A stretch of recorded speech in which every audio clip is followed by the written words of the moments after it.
as we continue this, let's shift our focus quickly to big news that's coming in as far as the fallout of the Pelgam attack is concerned. The United States, in fact, has issued a travel advisory. Let's tell you what the advisory states. It says do not travel to Jammu and Kashmir. US citizens, in fact, have been warned of terror attacks. In fact, that advisory going on to state that attacks happen at a tourist spot. So big news coming in as far as that is concerned. Given the aspect that we're looking at this advisory that has come in, this is in the aftermath of the situation that we've looked at. More importantly, in that particular report, it stated by giving, of course, details as to what really took place there.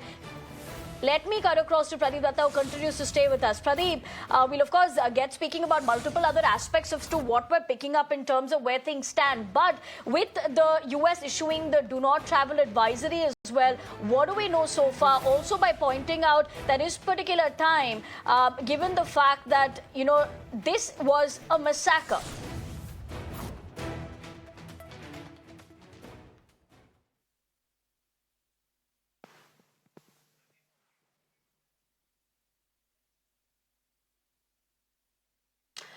All right, we'll try cutting across to my colleague Pradeep to get us more details, but let me quickly put things into perspective as to what the US has done by warning its citizens, or rather reminding them of what has really happened here in terms of the travel advisory.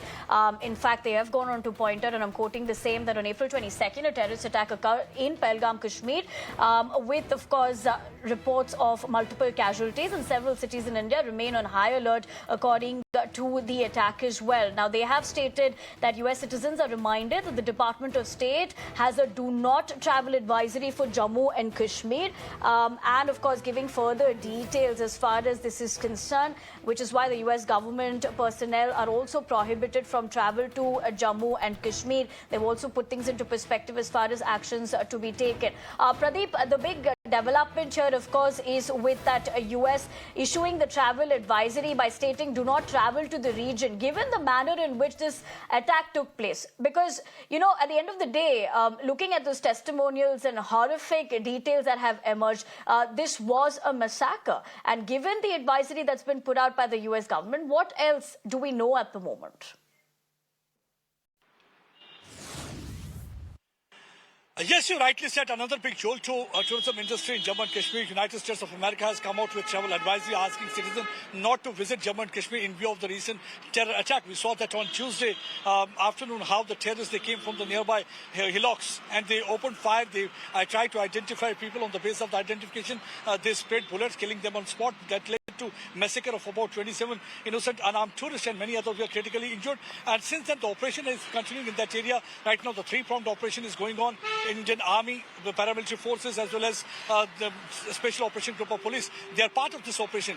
They are also using technology. The drones are being used to track down terrorists. Not only that, they are also using foliage penetration drones, because the terrorists are believed to be hiding in the nearby forest belt. So it's a very difficult and tough terrain, and a challenging task for the security forces to look for terrorists who are hiding there, because Amit Shah had been camping there for several hours, and he sent a message loud and clear by visiting to the spot within 24 hours of that massacre, sending message that India is not going to bend down before terror, but India is going to beat terror, and that will be possible only if the security forces are going to intensify their operation. And right now, the operations are being conducted in several areas, as we were discussing earlier also, and already high alert is there.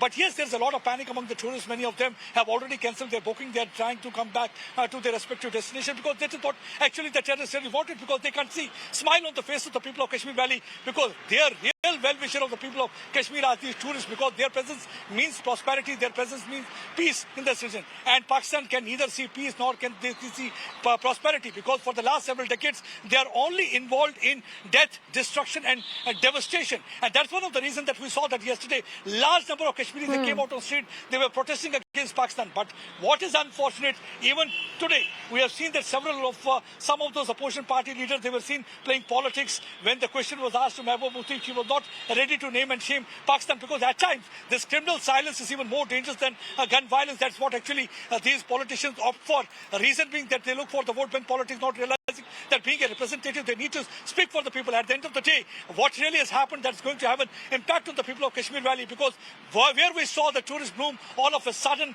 there is a nationwide bloom, and there is a lot of outrage, massive outrage, and people are saying enough is enough. Action needs to be initiated already. Some of the measures have been taken by Government of India, and one of them is to stop water from flowing from the western rivers towards Pakistan, because that is the only way that you can make them come down on knees. But yes, it's an advisory from the United States side. It's really a joke for the tourism industry. That is what actually Pakistan really wanted, Pak proxy really wanted, because they know Right, tourism Pradeep, means you're flip to the absolutely economy. Tourism correct means on that peace. aspect of what steps have been taken, and given the fact that the big news that we're covering here with that travel advisory. But Pradeep, request